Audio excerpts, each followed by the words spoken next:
O milagre que mudou a vida de Daniela. Daniela segurava o laudo médico com as mãos trêmulas. As palavras pareciam saltar da folha: síndrome de Barth, doença genética rara, degenerativa, sem cura conhecida.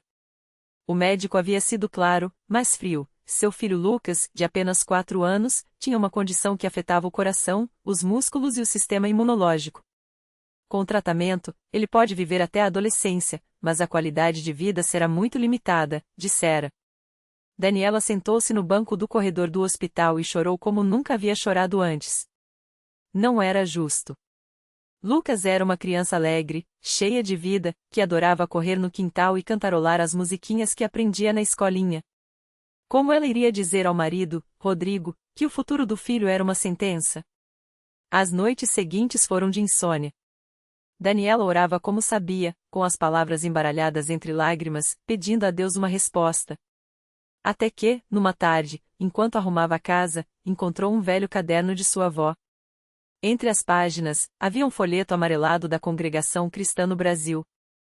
Ela se lembrou das histórias que a avó contava, de pessoas curadas, de famílias restauradas, de uma igreja onde a fé era simples, mas poderosa. Lá, eles oram de verdade, dizia a velhinha. Daniela nunca havia ido, mas naquele momento, sentiu algo dentro dela dizer: vá. No domingo seguinte, vestida com uma saia modesta e uma blusa de mangas compridas, Daniela entrou pela primeira vez na congregação cristã. O prédio era simples, sem luxo, mas limpo e acolhedor.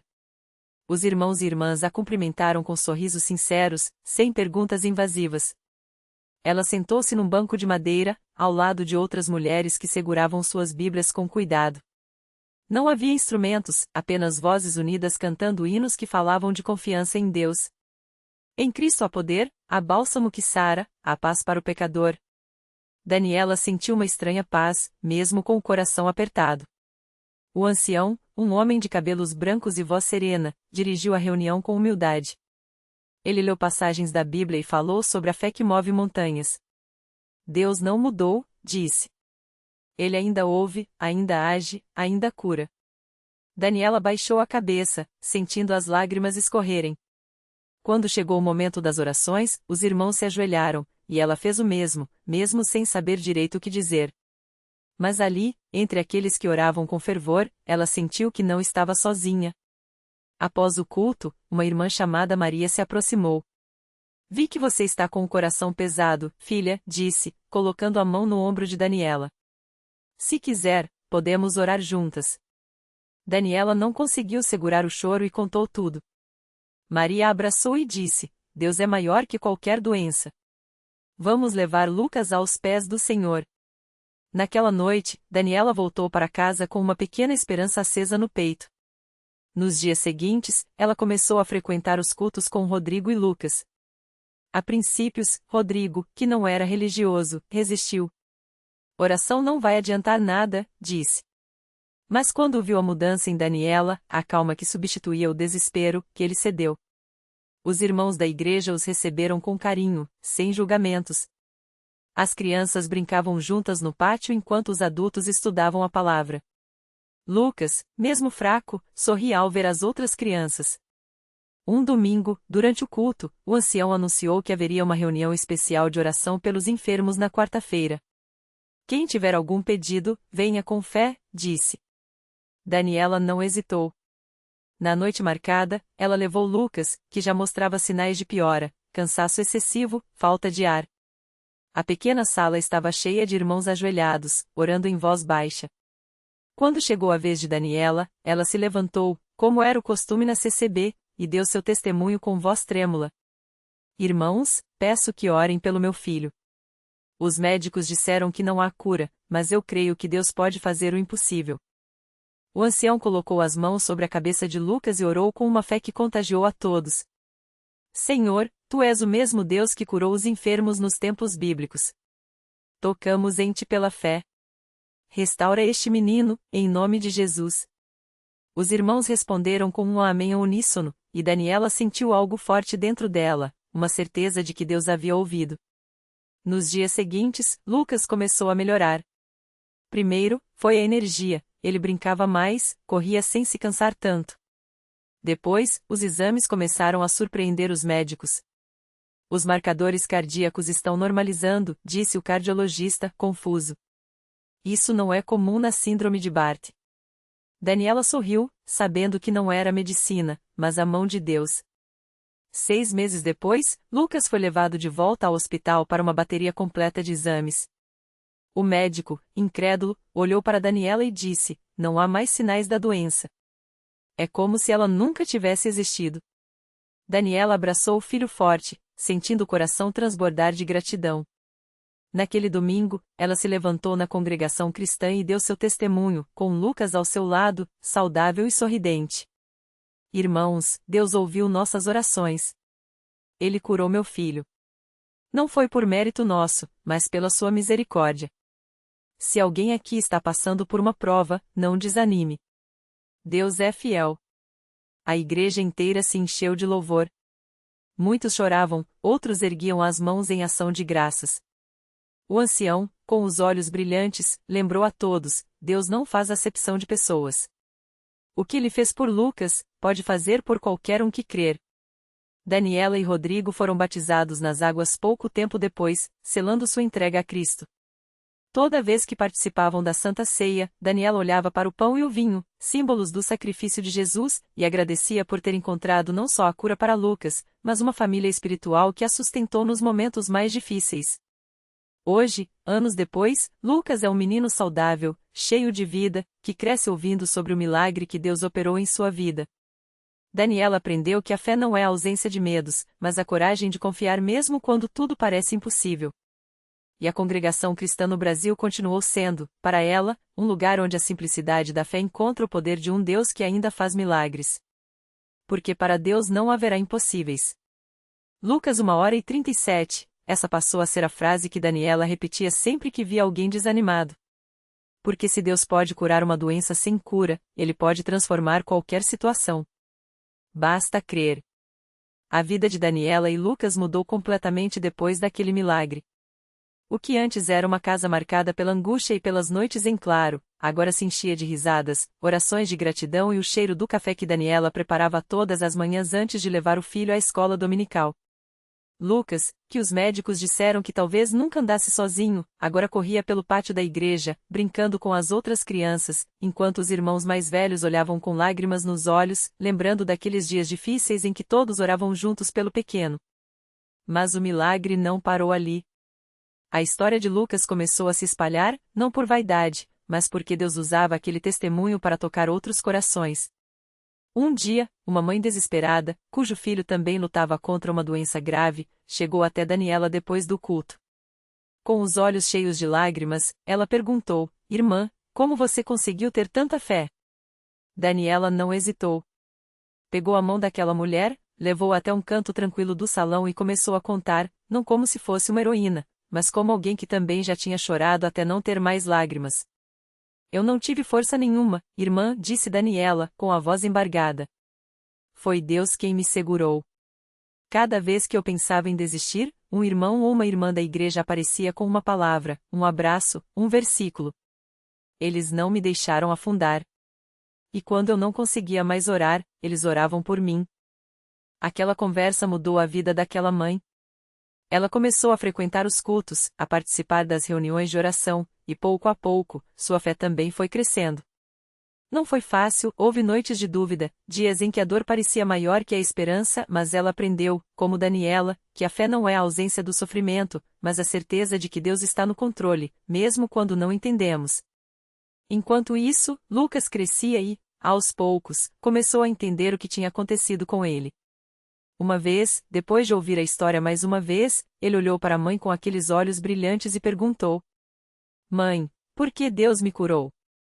Daniela se ajoelhou na frente do filho, seguiu seu rostinho entre as mãos e respondeu com o coração transbordando: Porque Ele te ama, meu filho. E porque Ele queria que você crescesse para contar para todo mundo que Ele é poderoso. Que Ele não esquece de ninguém. Lucas pensou um pouco e então sorriu. Então eu vou contar para todo mundo. E foi isso que ele fez. Na escola, para os amiguinhos, na igreja, para os irmãos, até para o médico que, anos antes, tinha dado aquele diagnóstico tão difícil. O doutor, que era cético, ficou tão impressionado com a história e com a saúde perfeita de Lucas que começou a questionar suas próprias crenças.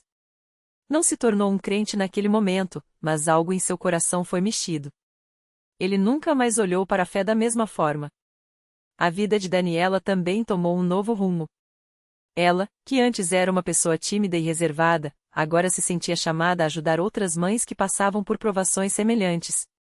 Com a bênção dos irmãos mais velhos da congregação, ela começou a organizar pequenos encontros em sua casa, onde mulheres podiam compartilhar suas dores, orar umas pelas outras e encontrar força na palavra de Deus. Não era um grupo oficial da igreja, mas uma extensão daquele amor que ela tinha recebido quando mais precisava. Um dia, durante um desses encontros, uma senhora idosa, que havia perdido o marido há pouco tempo, levantou a voz trêmula e disse: "Eu não sei se vou conseguir seguir em frente sem ele." Daniela, então, contou novamente a história de Lucas. Não para se gabar, mas para lembrar aquela irmã de que o mesmo Deus que ressuscitou Jesus, que curou seu filho, também poderia consolar seu coração partido. E assim, entre lágrimas e abraços, aquelas mulheres aprendiam que a dor não era o fim, mas uma porta para um milagre que ainda estava por vir. Os anos passaram, e Lucas se tornou um jovem cheio de sonhos. Ele não esqueceu a promessa que fizera à mãe: contar a todos sobre o poder de Deus. Na adolescência, começou a participar dos cultos de jovens, onde seu testemunho encorajava outros rapazes e moças a confiarem em Deus, mesmo quando a vida parecia injusta. Ele não era perfeito, tinha seus medos, suas dúvidas, como qualquer jovem, mas carregava dentro de si uma certeza que ninguém podia tirar: ele era uma prova viva de que Deus ouve as orações do seu povo. Daniela, por sua vez, continuou servindo na igreja com alegria. Ela não era uma obreira oficial, não pregava, não tinha títulos, mas seu serviço era valioso. Ela era uma daquelas pessoas que faziam a diferença no silêncio. Um abraço no momento certo, uma palavra de ânimo, uma oração sincera. Muitas vezes, ela nem sabia o impacto que tinha na vida dos outros, mas Deus sabia. E assim, a história de um milagre se multiplicou em muitas outras histórias. Porque quando Deus toca uma vida, Ele não para por aí. O que começou como um pedido desesperado de uma mãe se tornou um rio de bênçãos que alcançou famílias, médicos, amigos e até estranhos que, ao ouvirem o testemunho, sentiram o chamado para buscar a Deus. Até hoje, quando Daniela olha para Lucas, agora um homem feito, casado, pai de família e servo fiel na congregação, ela se emociona ao lembrar daqueles dias sombrios. Mas não chora mais de tristeza. Chora de gratidão.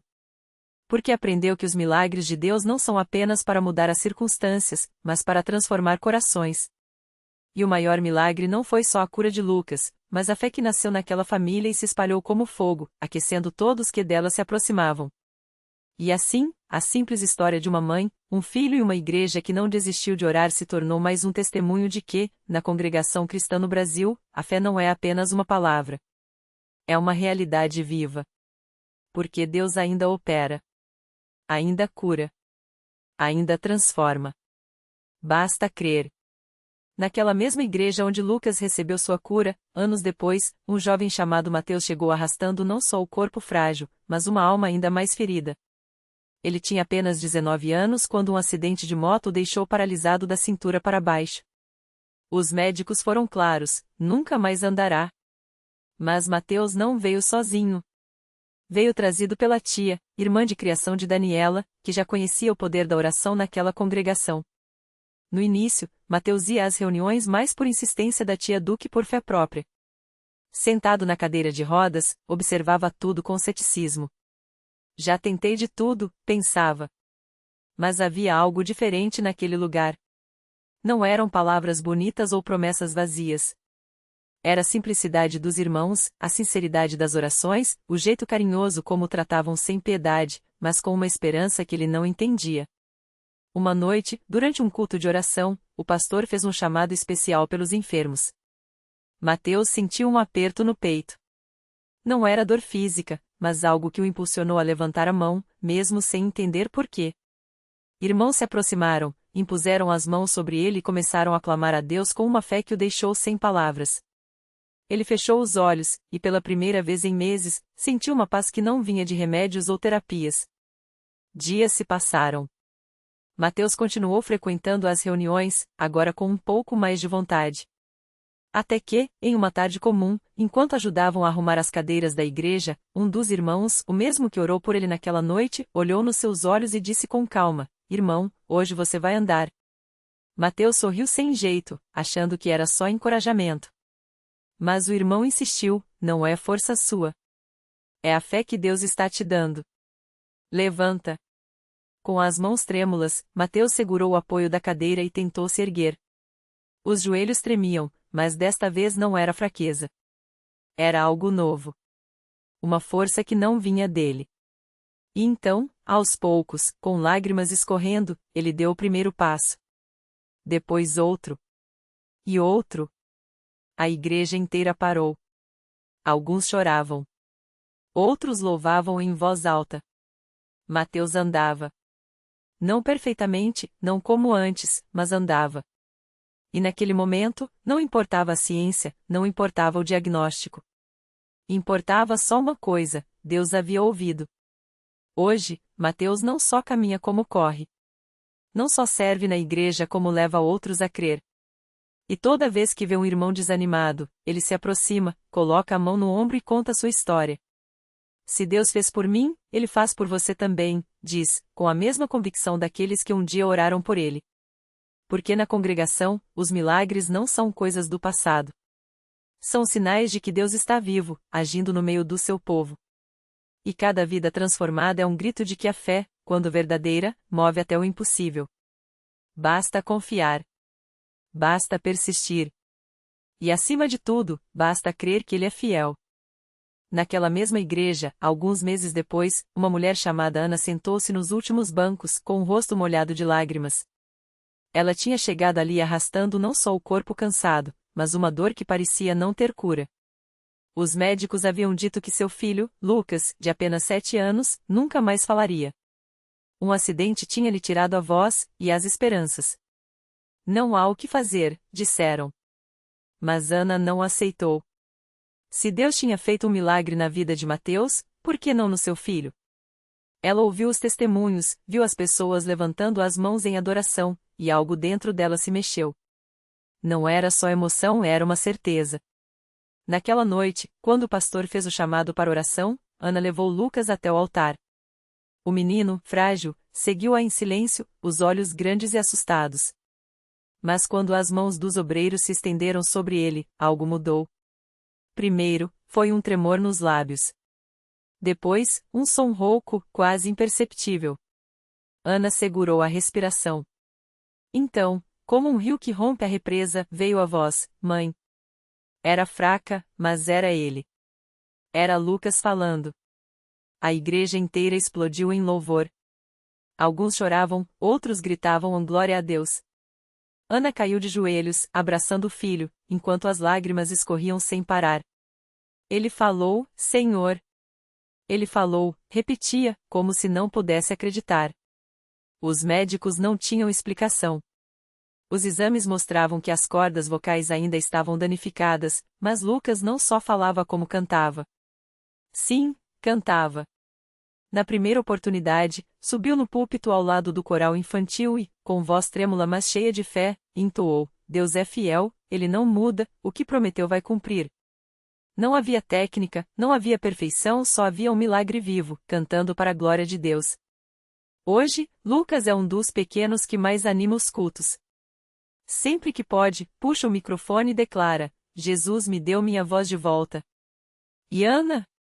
Agora ela está na equipe de visitação, levando esperança a outras mães que, como ela um dia, acham que não há mais saída. Se Deus abriu a boca do meu filho, Ele pode fazer qualquer coisa, diz, com os olhos brilhando. Porque na congregação, os milagres não são coincidências. São respostas. São provas de que, quando o povo de Deus clama com fé, o céu se move. E cada história como a de Mateus, como a de Lucas, é um lembrete: o impossível é só uma palavra para quem não conhece o poder da oração. Basta acreditar. Basta se entregar. E ver que, onde a medicina diz a não, Deus diz: eu sou o Senhor que sara. Na mesma congregação, em um bairro simples da cidade, morava a irmã Maria, uma mulher de quase 60 anos que há mais de uma década lutava contra uma doença que os médicos chamavam de degenerativa. Seus joelhos, antes fortes, agora pareciam 2 pedaços de madeira seca, rangendo a cada passo. As dores eram tão intensas que, nos últimos meses, ela mal conseguia sair da cama. Os remédios já não faziam efeito, e os médicos só balançavam a cabeça. Dona Maria, o senhor precisa se preparar. Isso não tem mais jeito. Mas Maria não aceitou aquela sentença. Toda noite, mesmo com as lágrimas escorrendo pelo rosto, ela orava: Senhor, o senhor sabe que eu preciso andar. Não é por mim, é pelas minhas netinhas. Eu quero levá-las à igreja, quero dançar com elas no culto, quero mostrar que o Senhor é fiel. E assim, entre gemidos e súplicas, ela se apegava à promessa que ouvia todo domingo na congregação: tudo é possível ao que crê. Até que chegou o dia do grande culto de oração. A igreja estava lotada, o coro cantava com força, e o pastor, com a voz cheia de autoridade, declarou: hoje, Deus vai operar milagres aqui. Quem precisa de um toque do Senhor, venha à frente. Maria, com a ajuda da filha, se arrastou até o altar. Quando o pastor impôs as mãos sobre seus joelhos, ela sentiu algo quente percorrer suas pernas, como se um fogo santo a envolvesse. De repente, uma força que ela não sentia há anos tomou conta dela. Levante-se, irmã, ordenou o pastor. E Maria, tremendo não de dor, mas de emoção, se pôs de pé. Primeiro um passo. Depois outro. E então, ela começou a correr. Sim, a correr, como uma menina, pelos corredores da igreja, louvando a Deus em alta voz. As lágrimas agora eram de alegria, e o povo, ao vê-la, explodiu em glórias e aplausos. É um milagre! É um milagre! Gritavam. Hoje, Maria não só caminha como antes, como também faz parte do grupo de dança da igreja. Toda semana, ela sobe no palco com suas netas, balançando os braços e saltitando, enquanto declara: Deus me deu pernas novas. Se Ele fez isso por mim, pode fazer por você também. E não é só ela quem testifica. Suas netas, que antes haviam sofrer, agora crescem sabendo que não há doença que resista quando Deus resolve agir. Porque na congregação, a fé não é só teoria. É vida. É gente que entra manca e sai pulando. É criança que nasce muda e passa a cantar. É família que se reencontra, é dor que vira testemunho, é desespero que se transforma em esperança. E o mais lindo é que, a cada milagre, mais corações se abrem, mais pessoas chegam, e a obra de Deus continua, forte e viva, provando que, onde o homem vê limite, ele vê oportunidade para mostrar o seu poder. E assim, história após história, a congregação segue sendo um lugar onde o impossível se rende, onde a fé ganha voz, e onde, a cada culto, alguém descobre que, com Deus, não há palavra final que não seja vitória. E então, naquele domingo, aconteceu. A avó, que por anos carregara o peso de uma doença que os médicos chamavam de sem cura, levantou-se do banco da congregação como se um fardo invisível tivesse sido arrancado de suas costas. Os olhos, antes opacos pela dor, brilhavam agora com um fogo que só quem viu a mão de Deus pode reconhecer. Sem muletas, sem gemidos, ela caminhou até o altar e correu, na verdade, como se o chão fosse feito de nuvens. As netas, de mãos dadas, choravam não mais de pena, mas de espanto, enquanto a multidão explodia em louvor, porque ali, mais uma vez, o impossível havia se curvado ao nome de Jesus. O médico que a acompanhava por anos, ao receber os novos exames, balançou a cabeça incrédulo: isso não tem explicação científica. Mas ela sorriu, porque sabia, Deus não precisa de explicações. Ele só precisa de um coração que creia. Eis a lição que ficou: a fé não é a ausência de dúvidas, mas a coragem de dar um passo mesmo quando o chão parece desabar. Aquela mulher não foi curada porque era mais santa ou porque clamou mais alto, foi porque, no meio do desespero, escolheu confiar quando tudo dizia para desistir. E assim, seu milagre se tornou uma semente. As netas, que viram a avó passar da fraqueza à força, aprenderam que Deus não muda as circunstâncias só para nos livrar do sofrimento, mas para nos mostrar que, nele, o sofrimento não tem a última palavra. Hoje, anos depois, a congregação ainda conta essa história. Não como um feito do passado, mas como um lembrete vivo, onde o homem vê um beco sem saída, Deus vê um palco para a sua glória. E se você está lendo isso enquanto carrega uma dor que parece sem solução, saiba, seu milagre pode estar a apenas uma oração de distância, não porque você mereça, mas porque Ele é bom. Sempre. Porque no final, a vitória não é um lugar onde se chega. É uma certeza que se carrega. E essa, ninguém, nem mesmo a morte, pode tirar.